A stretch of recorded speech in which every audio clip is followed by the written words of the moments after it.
Hello, hello. How you doing today, y'all? You are live with Alonzo, the world-class grandmaster, and my man Dakar, a.k.a. the hip-hop attorney.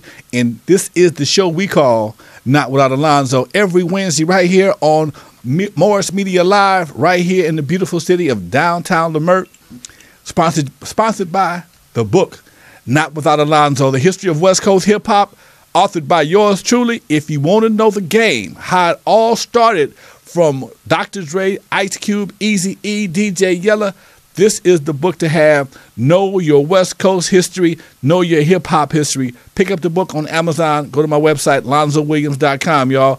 We'll be back with that more in just a minute. But right now, woo! Let me woosah for a minute, folks. Let me woosah. Man, let me woosah for a minute. We was gone for 1 week, and like the whole world just went nuts. Yes, yes. You know what? When things are going haywire around the world, I'm watching the news, I sympathize with people. But when it hits close to home, down the street, home is California. Down the street, down the 10. I got to pay a little bit more attention to it. So we got this drama going on in the city of San Bernardino. For those of you watching who may live outside of California, may not know the geography here, San Bernardino is a city approximately 1 hour east about of 60, downtown about Los 55, Angeles. 60 miles from L.A. Yeah, and San Bernardino is in the county of San Bernardino. Right. So it's a city and a county. And there's some serious drama going on over in San Bernardino right now. Have you seen the news? Last time when I left the house, that's what made me late today, man. I was like, 14 dead, 14 wounded? Mm-hmm. Allegedly, 3 armed men went into a center and just unloaded. Right. And then the center is described as a center for those with developmental disabilities. So why would you go into a center that caters towards people who need help with their development and choose that place as a target? People that are already at some kind of disadvantage, you're going to go in there and target people and start killing them and shooting them? Well, you know, Doc, they also say that the facility was also hosting outside event. Okay. It's not only that type of facility, but it's also a facility that I guess they rent out for other events as well. Okay. So allegedly, I got to use that word, allegedly, there was another group of county employees that was renting the room at that time, and allegedly it could be considered a retaliation or something for some county issues. I don't know for sure. Yeah, it's still too new. So early on in the investigation, we don't know if these are disgruntled employees. We don't know if they're domestic terrorists, international terrorists. The story is so new that we just got to kind of wait and see what happens. You know, no matter what it is, it's definitely a form of terrorism. Okay? No matter what it is, because it's just too terrible. Okay, I mean, I know terrorism comes from the derivative of terrible to a certain degree, but it's just, man, what the hell is going on? It's not. Used to be a time this happened every 4 or 5 years. Mm-hmm. You know, it's like they're trying to have a competition for 2015. How many folks can mass murderers kill for the new year? Yeah, it's like they're trying to up the ante and compete. But speaking of terrorism, there was an e-blast sent out to a lot of the people that watch our show earlier today that notified people that our topic today would be criminal threats / terrorist threats. However, that topic is actually a topic we'll deal with next week.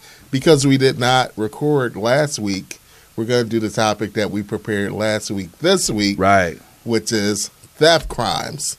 And that include a lot of different things. But we're talking about current events. You just said something that triggered my memory on that. We got the situation in San Bernardino. We're still waiting for new developments in that case. We also got a case in Chicago that is very hot in the news right now. You got the police shooting, killing of a young man there. They are currently rioting and protesting in Chicago over the death of a young man named Laquan McDonald.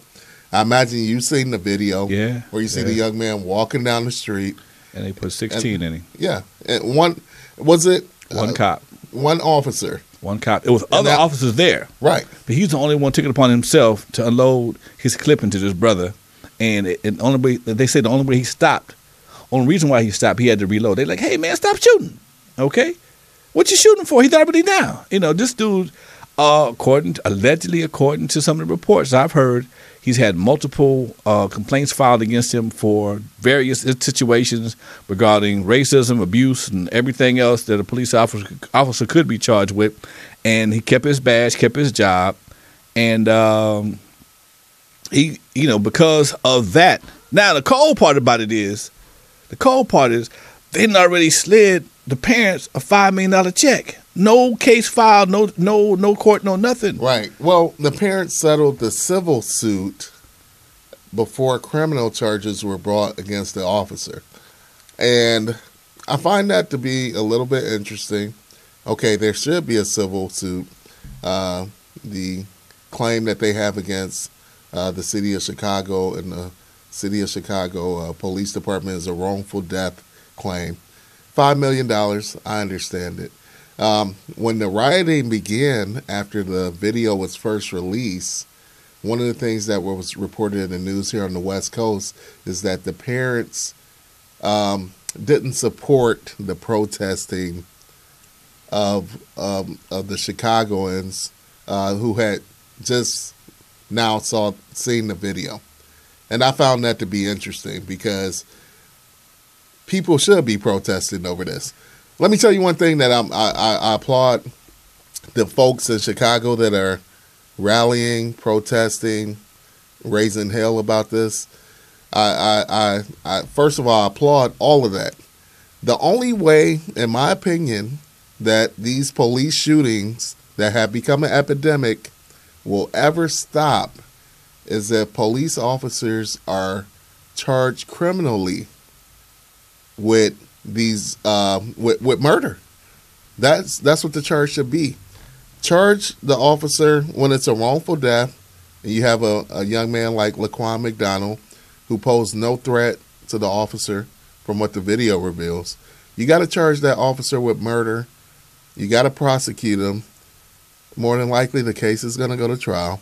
You got to get a conviction, and that officer has to be sentenced to some serious prison time. And if you're able to do that, I think that goes a long way towards preventing these type of shootings from happening in the future. You're absolutely correct. But along with that, anybody that assisted and attempted to cover it up need to be prosecuted as well. Okay? I agree. That's where you stop this madness at. Okay? You can't go on the Burger King and start erasing videotapes trying to cover this up. You can't start making false allegations. The man was on PCP. Everybody know that most black people don't smoke PCP no more. PCP is kind of old news, okay? But that's, hey, PCP, oh, cool, no problem, okay? No, if this man was high, okay, he wasn't that high when he was facing the police going after. He had enough sense, had enough of his faculties in place to try to, hey, I'm high, but I'm getting away. Oh shit, okay, right. I'm going away from you, okay. I'm not going to confront you, but he still gets shot. And if he was high, like I said before, if he was high, he had enough of his faculties to know that's the police. They be shooting. Let me not make myself a spectacle or make myself a target, and let me move the other direction. And even then, he still becomes a victim of police brutality. Mm-hmm. Okay. Now, on the other hand, you got a white boy. That's in another. What state was that in? He goes into the Planned Parenthood office, kill a police officer, and they let him. They talk him out, bring him out in handcuffs. Come on, man. Mm-hmm, mm-hmm. Come on. I did see that story in the news. I did not pay a great deal of attention to it. Let me say this. I saw Spike Lee, the great American filmmaker. He was on The Daily Show that's currently hosted by great comedian Trevor Noah. Okay. You ever see The Daily Show? I used to watch it with Jon Stewart. I haven't watched it since he changed. Jon Stewart was phenomenal. Yeah. And he still is and always will be. It's currently hosted by Trevor Noah. He had Spike Lee on I believe it was 2 nights ago. So today's Wednesday. I believe it was Monday night. And they had some interesting discussion. I didn't catch the entire show. But that movie, Chirac, that we were talking about, I believe debuts this coming weekend. So we got to get out and see it. Yeah. Also encourage our listeners, viewers to get out and see it too. Now here's the new thing I'm seeing and hearing is with brothers. If anybody mentions any black on black situations, when a blue on black situation is mentioned, and you mention a black on black situation, well, you're trying to change the subject. Not really. Okay. And I listened to this debate. I even got dissed on my Facebook page by Chris Darden. Okay. Are you serious? Yeah. Christopher Darden. He's one of my Facebook friends. Oh, wow. And he's like, this is what the white man said. Don't be an idiot. Blah blah blah. But hold on. Back up, dude. Back up. Wait, hold on. I want to hear your story, but I got to ask you. Are you and Christopher Darden friends? Not at all. Not personal friends. Okay. Because I've met him and I've talked to him, and I have an opinion. And he's likable in a lot of ways, but then there's some controversy. So he writes a note on your Facebook page. He makes a comment. I see this comment, and the comment says, "Black lives matter, but they have to matter more to black people." And I just shared it on my page. That's what he wrote. That's what I wrote. Okay. That's what I shared on my page. I agree with that. Somebody had a meme that says "Black Lives Matter." Because we're all about personal responsibility. It was two guns. One was pointed at one was a black hand pointed at a black man. One was a white hand pointed at a black man, and it says both of these are murder. Black, one is black on black. One is blue on black. But black lives have to matter to black people as well as everybody else. Yes. Okay. I agree with that. And I do too. And I shared that meme. And I get this little mini diatribe about how this is propaganda, blah blah. But hold on. And that diatribe was from Chris Darden, the lawyer. God, okay, the lawyer. Yeah. And I didn't respond because I didn't want to get. I'm too grown to be in a Facebook debate. Okay. Yeah. Okay. And this is the same Christopher Darden from the OJ case. Prosecuted O.J. Simpson. That was boning Marcia Clark. And the double murder case, right?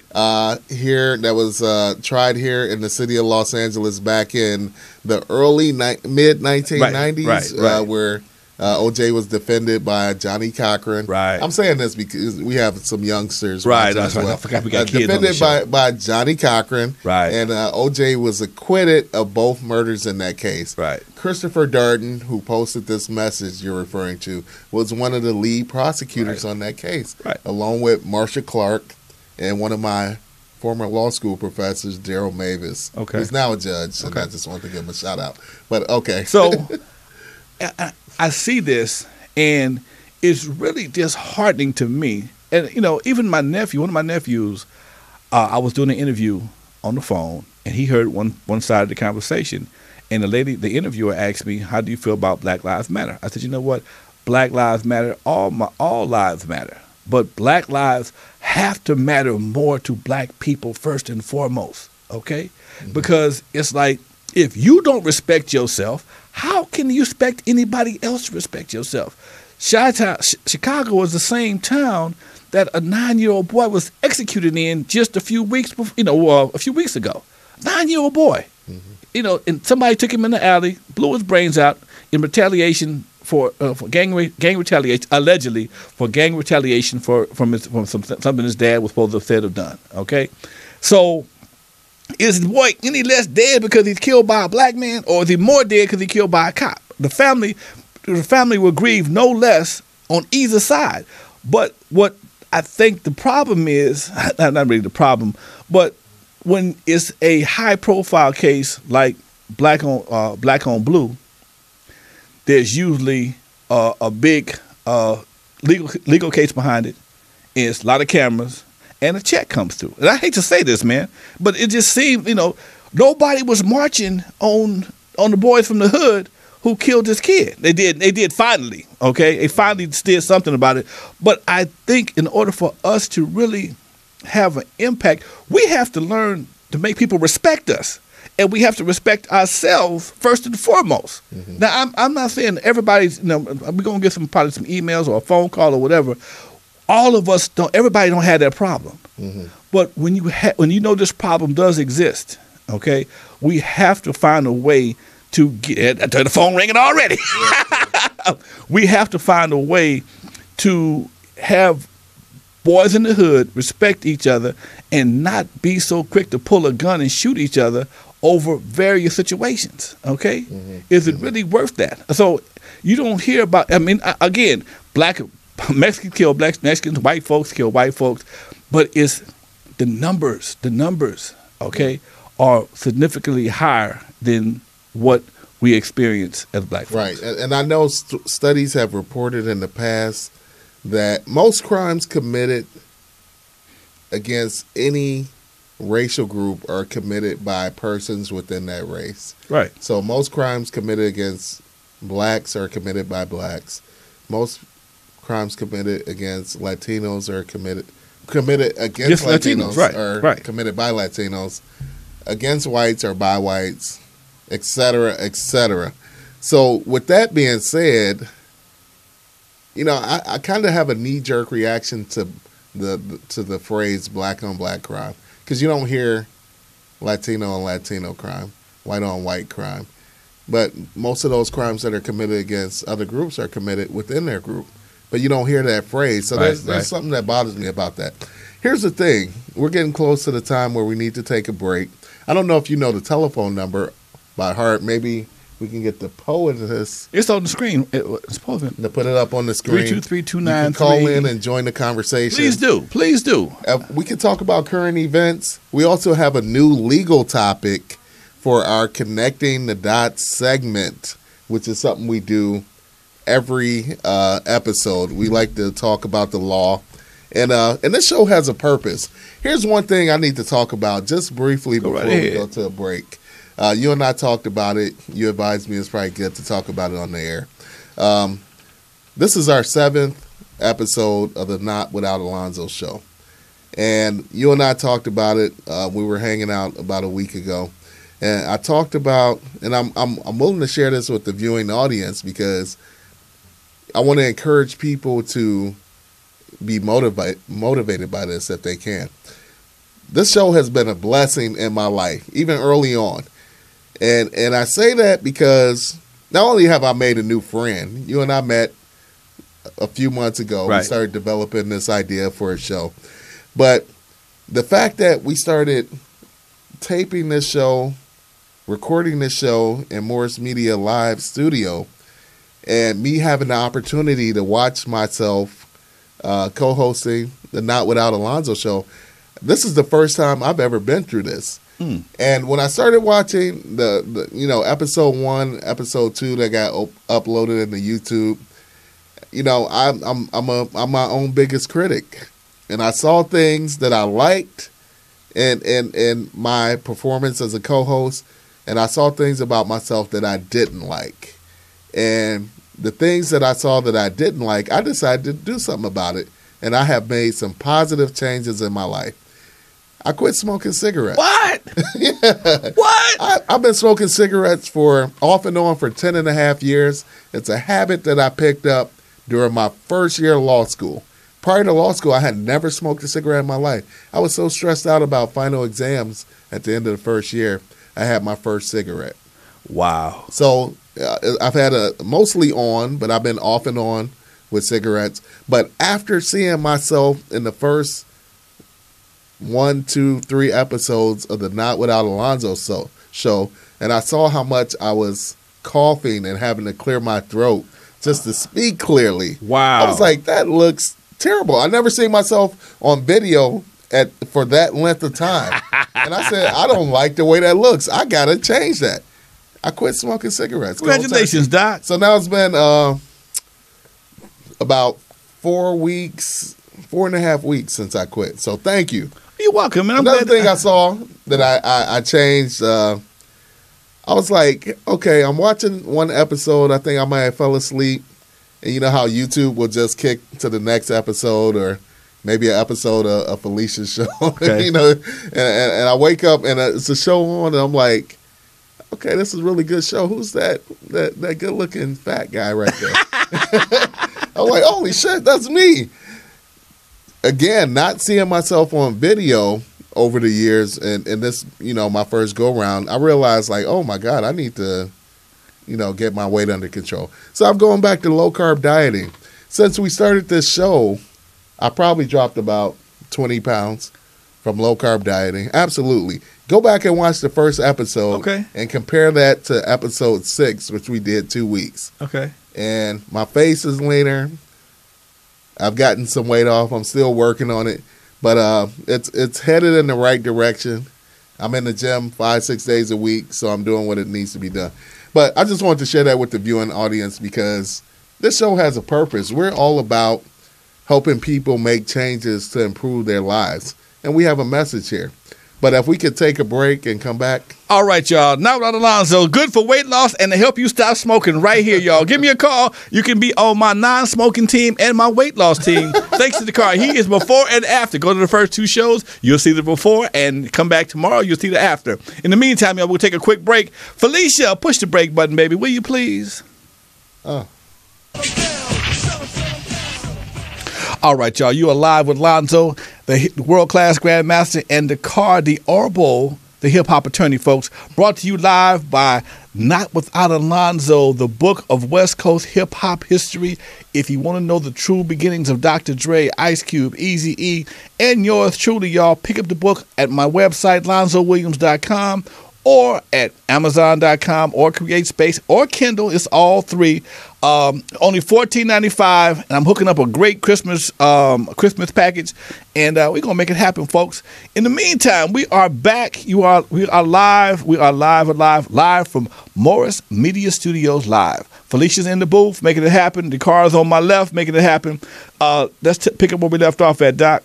Okay, so every week that we record, we have a new topic. The topic that we decided we're going to do this week is theft crimes. Theft crimes include a variety of different crimes, and they're known by their common names. Theft crimes include things such as robbery, burglary, carjacking, embezzlement. Let's talk about some of these things. Let me say something right quick. Okay. All those words are legal terms. When it comes to the street, it's called jacking. It's called getting mine. It's called getting my cheese. It's called all the above. So when you go to court and the judge say, you're here for a robbery. No, I just jacked the fool. No. Jacking means robbery and to go to court. There you go, Doc. Yeah, absolutely. And but before we get into it, and we'll get into it in just a few seconds, I talk to people about the show that we're doing throughout the week. And we got people supporting us that like what we're doing, that are watching the show, that have seen every episode, that are asking, when do you guys record? What time? Some people may be interested in being a caller, or they're looking forward to the next episode that gets uploaded to YouTube to watch as a podcast. And I talk to people and people that haven't seen the show, they'll say, like, what is the show about? What do you guys talk about?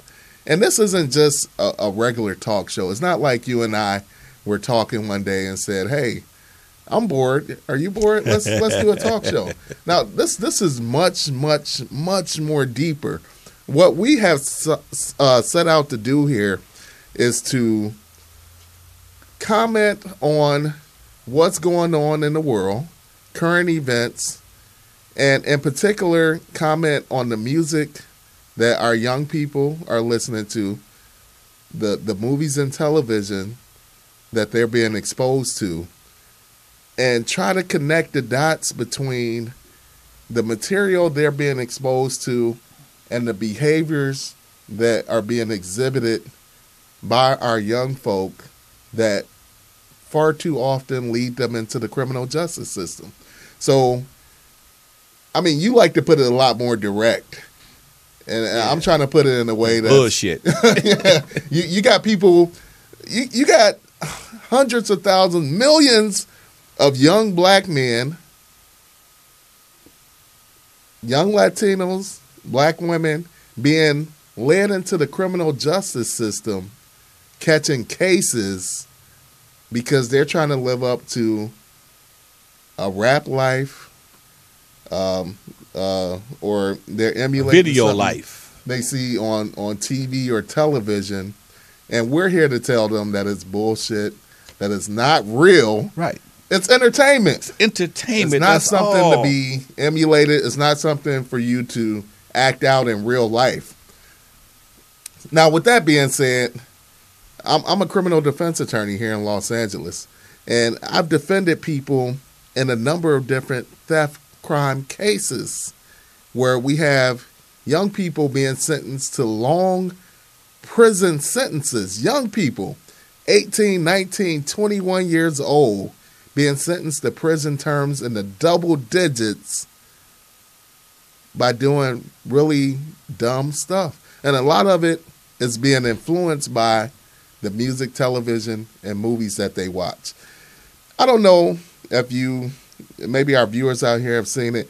When I was preparing for the show, I was trying to remember, like, what was my first exposure in television or music to some type of criminal activity.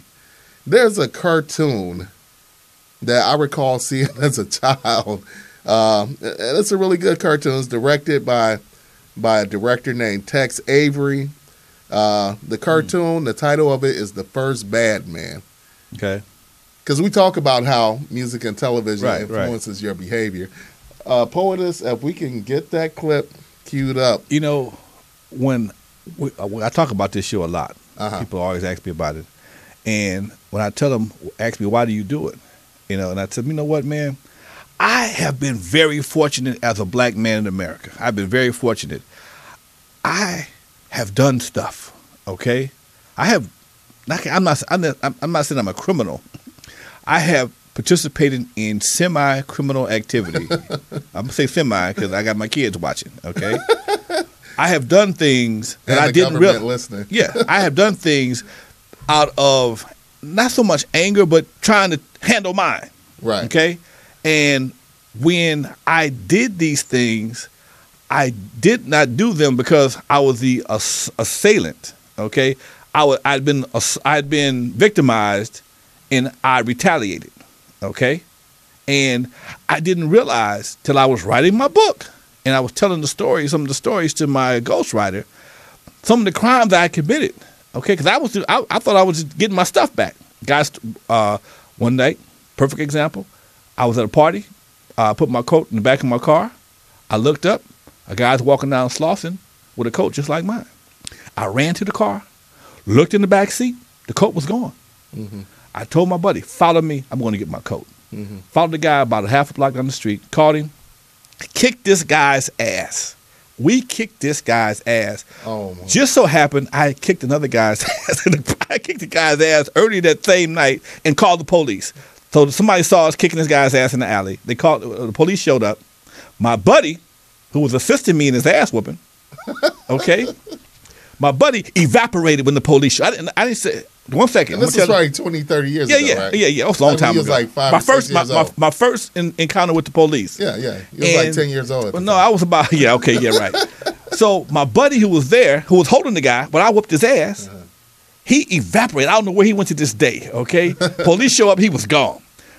Cop said, hey, man, why you whooping this guy? What's going on? I said, this guy broke in my car and he stole my coat. And the cop says, hey, man, what was the maker of the coat? I said it was Embassy, something, Embassy or something like that. It was Ambassador. Mm-hmm.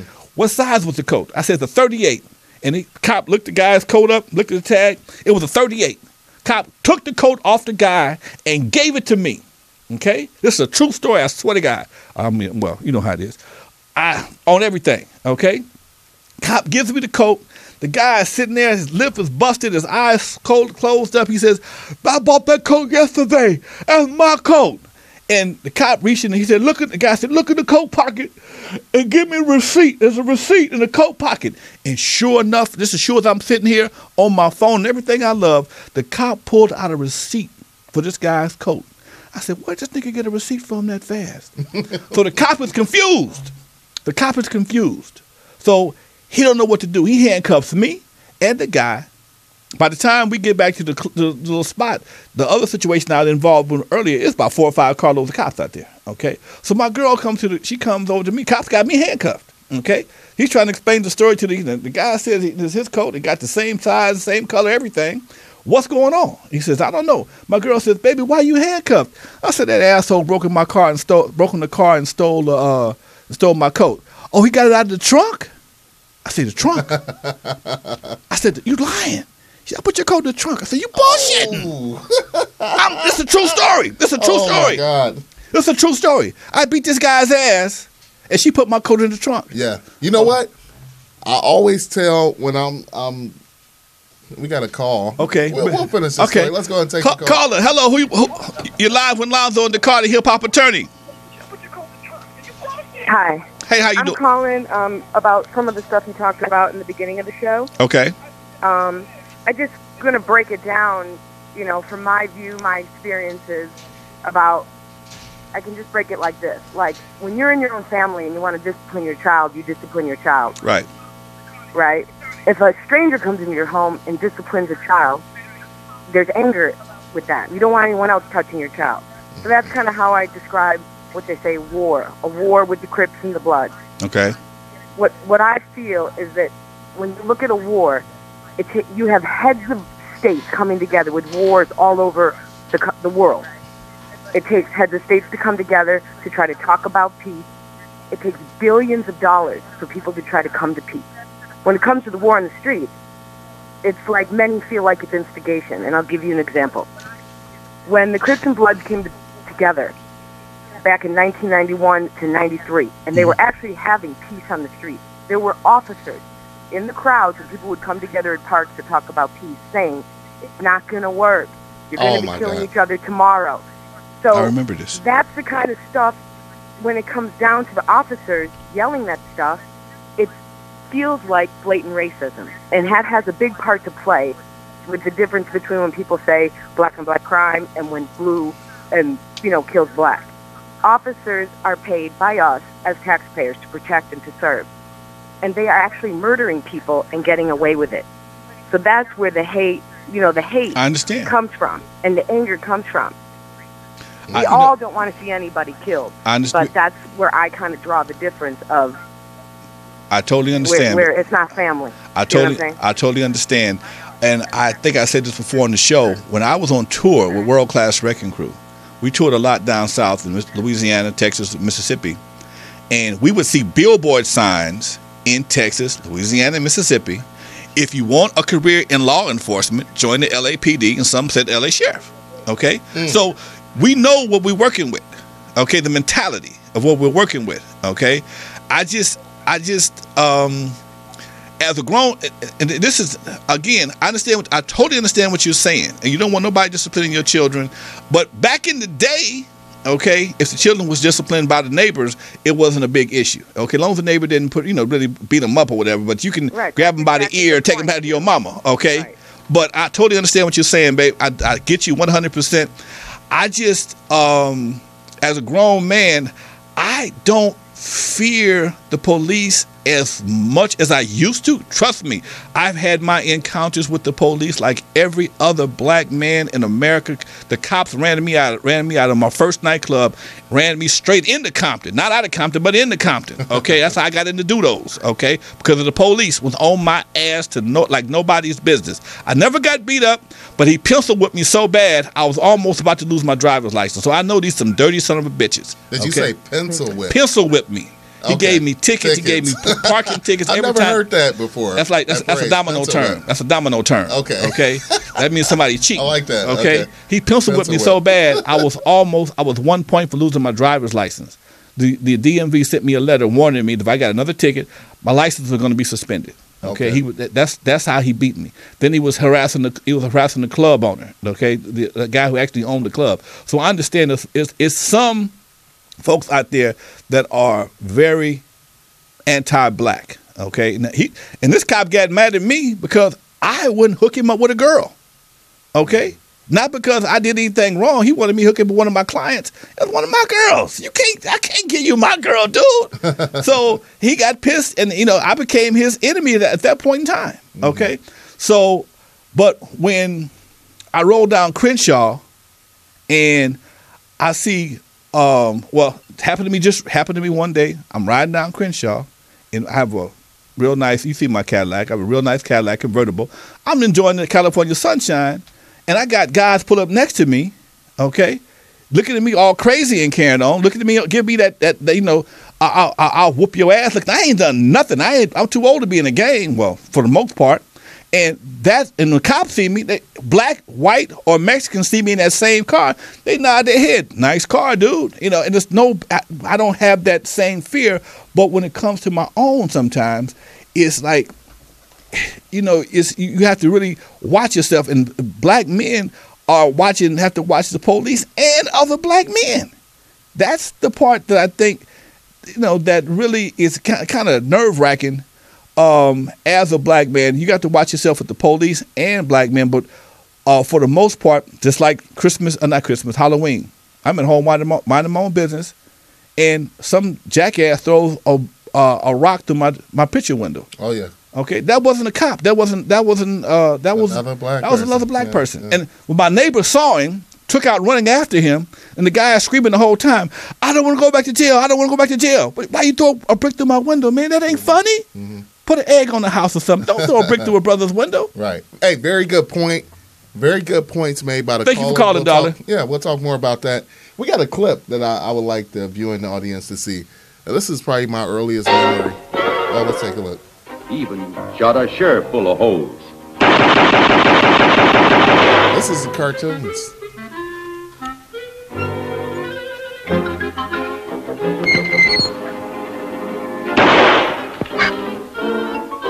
Stole our prettiest gals, too.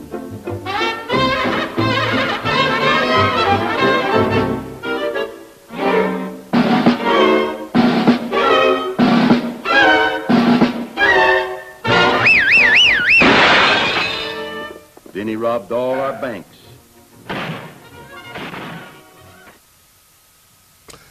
Okay. You know what? Have you ever thought about the cartoons that we grew up on and compared that to the cartoons that they watch nowadays?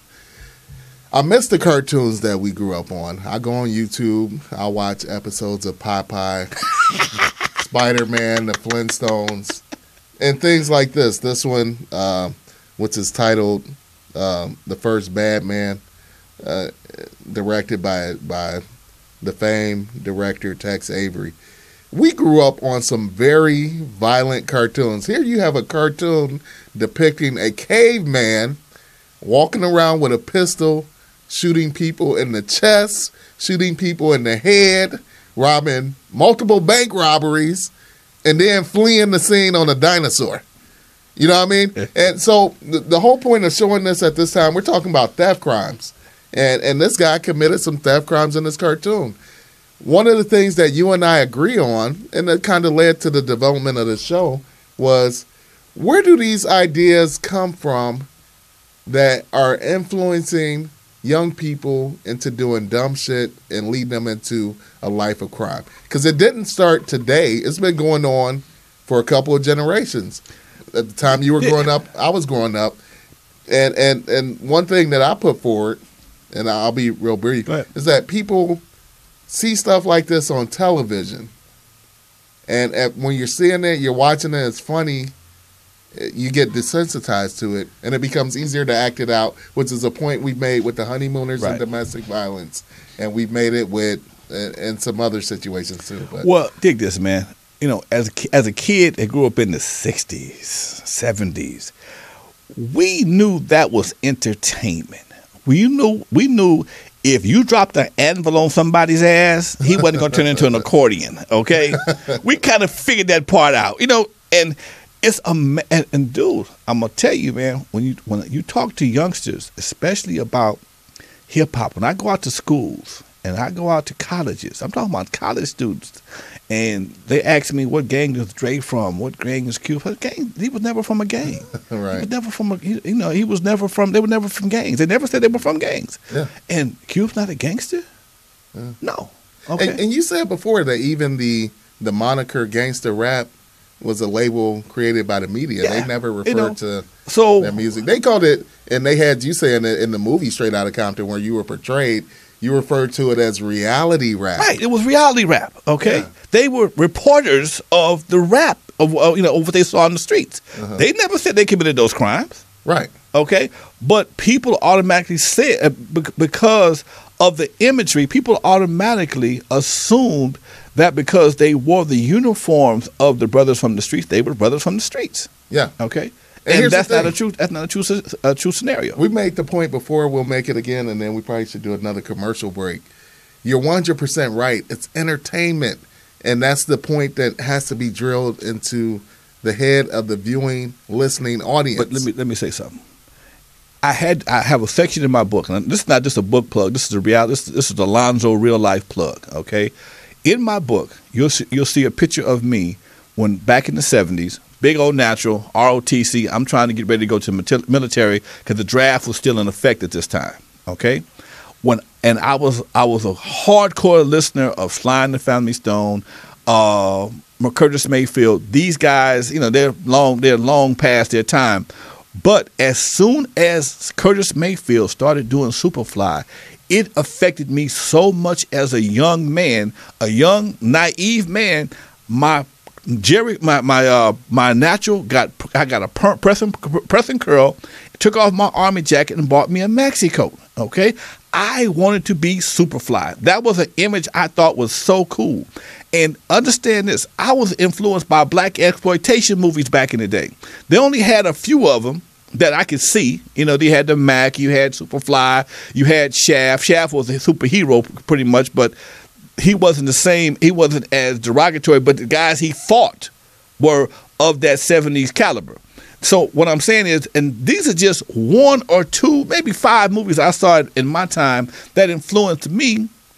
But when you've been bombarded for the past 25 years, you wonder why folks are still sagging in 2015. I'm coming to the show today, riding down Crenshaw, and I'm looking at this brother on a bicycle. He's in the center medium. He's trying to go across. He got on 2 pair of drawers and a pair of pants. He got his drawers layered. I don't know. I understand they're supposed to come from the penitentiary, but I'm trying to understand in 2015, after skinny jeans, bell bottoms, jerry curls, and every other style that has been come and gone in the past 30 years, that's the only one that's still prevalent today. Because so many other artists still do it. Okay, we don't know that we tend to forget how much influence the media and the music and the images that we see have an effect on our psyche. I've had rappers come to me and actually told me, man, and I'm gonna do my mixtape. I'm gonna get some sleeves. I'm gonna get some tattoo sleeves on my arms. I'm gonna be ready to go. Fool, when did you start thinking that having tattoos is gonna help your music career? People, if you really talk to some of these kids, they really think they have to have dreads. They have to have tattoos. They have to have a lot of things that is not pertinent to their success. What's pertinent to your success is a good song. Yeah. Okay?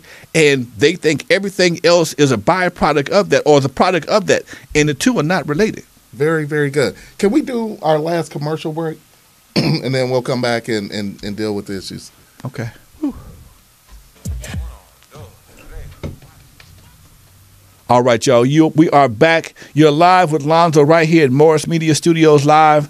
I am Lonzo, the world-class grandmaster. You saw me Straight Outta Compton, the crazy Jerry Curl having club owner. They played as an asshole, but I'm really a nice guy. I got something to say, though. To my left, we have Dakar, the hip-hop attorney. That's what I call him. He don't go to court pop-locking and shit, but that's what I call him. The boy can quote Tupac and KRS-One and most anybody that was ever a prolific rapper. And that's why I call him the hip-hop attorney, because I find him very rare. But when we sit here, we're talking about issues that pertain to the media images that we see and hear and how people relate to them. And folks, the youngsters don't really vet the artist that they support. Mm-hmm. And, he's so hard. I love what he's doing, blah, blah, blah, blah, blah. And they sometimes, man, they kind of morph into it. And I'm telling you this not because somebody told me this, because it happened to me. Okay? I'm not telling you what somebody told me. I'm telling you what I experienced as a black man growing up. So when you see things like that, it's definitely the media that you allowed into your brain, into your eyes, definitely has an effect on your psyche. And, you know, I'm still got pimp bones on my body today. Go ahead, Doc. Yeah. Listen, we talked about it a little bit earlier. First of all, I want to thank everyone who's been following our show and watching it. I was speaking to a friend of mine named Michelle who lives in Orange County. She's seen every episode of this show. And you know, she had a question, and it just happened to slip my mind. But let me get into some of the issues. Our topic is theft crimes. The most common theft crimes that you see, that I've seen charged here in Los Angeles County, you have a common crime called robbery. Mm-hmm. Robbery is to take by force or threat of force. We also like to talk about hip-hop. Notorious Big published a song called Give Me the Loot back in 1994. It's a great song. If we had more time, we would play a portion of it. But he tells a story about robbing people out on the street and taking their loot. Okay. There we go. Thank you, POTUS. Very entertaining.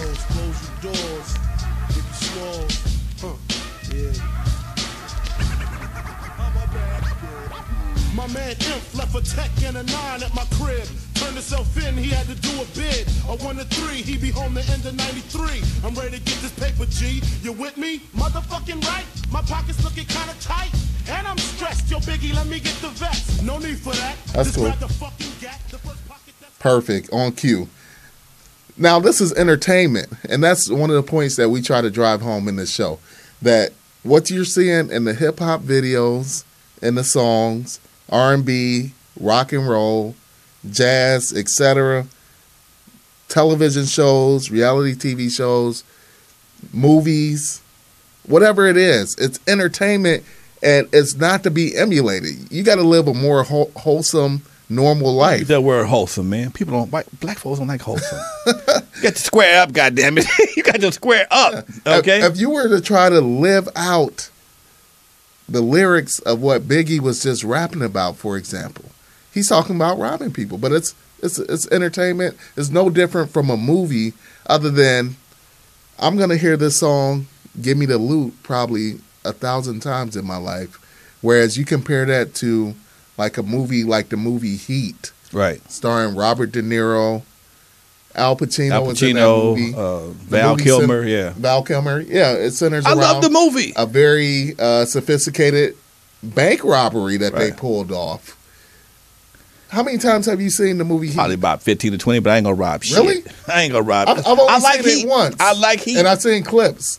But Okay. but the rap songs and songs in general, we're gonna hear those songs thousands of It's gonna times. get soaked into your brain. Yeah, so it has more power to influence our young people. If you were to commit robbery here in the state of California, that charge by itself, do you know what the maximum punishment would be? I have no idea. 9-year state prison, and that's without any enhancements. So if there's a gun used in the crime and they can prove it, they're going to add another 10 years. 19 years. Yeah, if somebody got injured, if you cause great bodily injury to somebody, they can add additional time. If there's an allegation that you were a member of a gang, they can add another 10 years. There's all types of enhancements, but that crime by itself carries maximum penalty of 9 years state prison. By itself. Yeah, by itself. Residential burglary, which is another type of theft crime, carries a maximum punishment of 6 years imprisonment, state prison by itself. But if there's enhancements, the amount of time can go up. If you have a prior strike, that doubles your penalty. And fools don't realize that a garage is considered part of the house. It's burglary. So if you break into somebody's house, garage, and steal some power tools, or steal a battery, or steal anything out of the garage, that's still attached to the house, and it's still burglary. Absolutely. Another thing that people don't realize, and I'll throw it out here, I know we're running out of time, is that you used to have the crime that we commonly refer to as burglary, traditionally referred to as breaking and entering. That breaking and entering requirement has actually been eliminated in most jurisdictions, where you don't actually have to break anything in order to be charged with burglary. So if someone, for example, leaves their front door standing wide open and they leave their residence, and you're coming down the street and you see the front door wide open and you walk in, you didn't have to break anything to get in there. You walk in and steal their television. Not you, but Right, I understand. some knucklehead on the street. You'll be charged with residential burglary. Let me show you something right quick, folks. Felicia, can we get a shot of this right here? That is me, okay? Just so you know, that's a picture of me in, I think, the 10th grade, pre-Superfly, okay? Pre-Superfly, okay? I see the poster, not the movie.